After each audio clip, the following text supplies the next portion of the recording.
Welcome into a bonus episode here at Hockey Inside Out.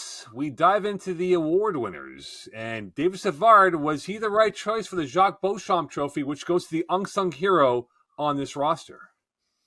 Well deserved for David Savard.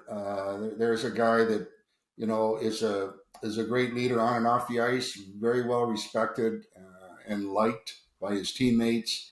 And, he showed a lot of those young defensemen what it takes to play in the NHL by consistently coming out and doing what you do best each and every shift in each and every game. And, there's a guy that sacrificed blocking shots, doing the front crawl swim on 2-on-1s, but no, seriously, all good things with him. And, there's a kind of player, a silent leader. You don't realize how important he is until he's not in the lineup.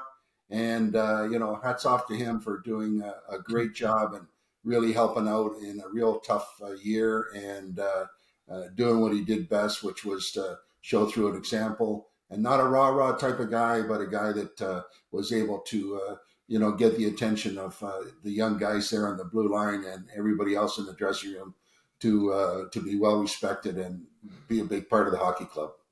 Well, I have a vote on that award, and he got mine. I wrote a column about a month before the end of the season about why he had my vote. And there's a guy that David Savard reminds me of quite a lot, and his name is Rick Green. I think he's a stay-at-home defenseman, solid, physical, and he was a sort of a father figure or big brother figure and role model to the younger defensemen this season, and especially Caden Gooley. In a similar way, I think, Rick, you were with Peter Svoboda when Peter Svoboda came up as a young kid and trying to break into the NHL.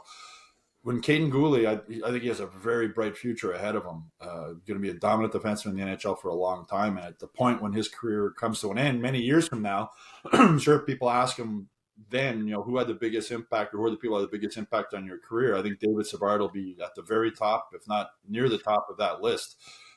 He allowed Goulet, made him comfortable on the ice, made him comfortable off the ice, allowed Goulet to play his game while Savard stayed back and did his thing. But Savard also improved his game. He didn't have a very good season last season. A lot of players didn't.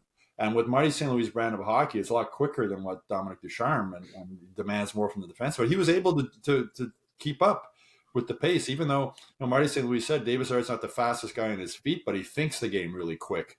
And that's really important with the style of play that Marty St. Louis wants to play. Ricky mentioned block shots. He finished 8th in the NHL in block shots. He had 176, and he missed 20 games.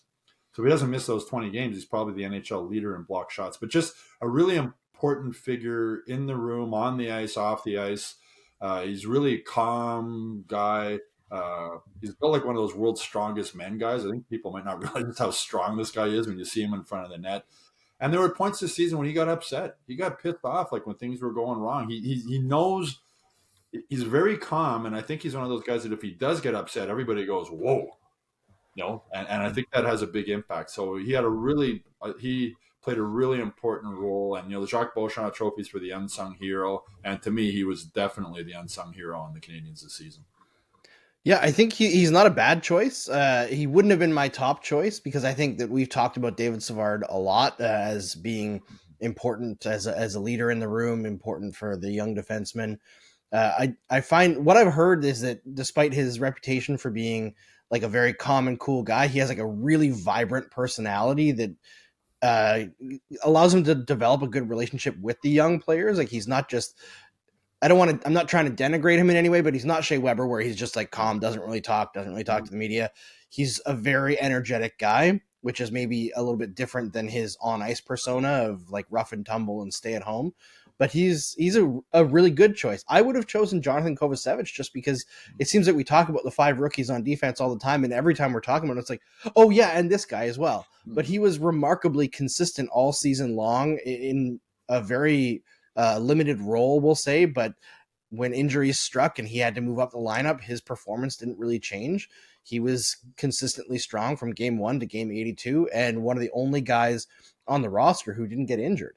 He was there the whole time. His only games missed, I believe, were healthy scratches when they were rotating all of the defensemen in and out. So a very, very solid guy, but I don't want to take anything away from David Savard. I think he had a really big bounce back year after being thrust into a situation that he was not signed to do last season. And frankly, he played more minutes this season than what was expected when he was signed that contract as well.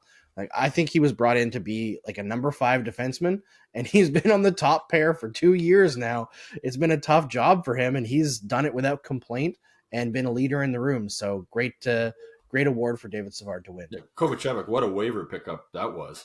I mean, I was watching a game with my son near the end of the season. My son's 22, and he was saying, geez, I didn't even notice Kovacevic. And I said, that's the biggest compliment you can give him.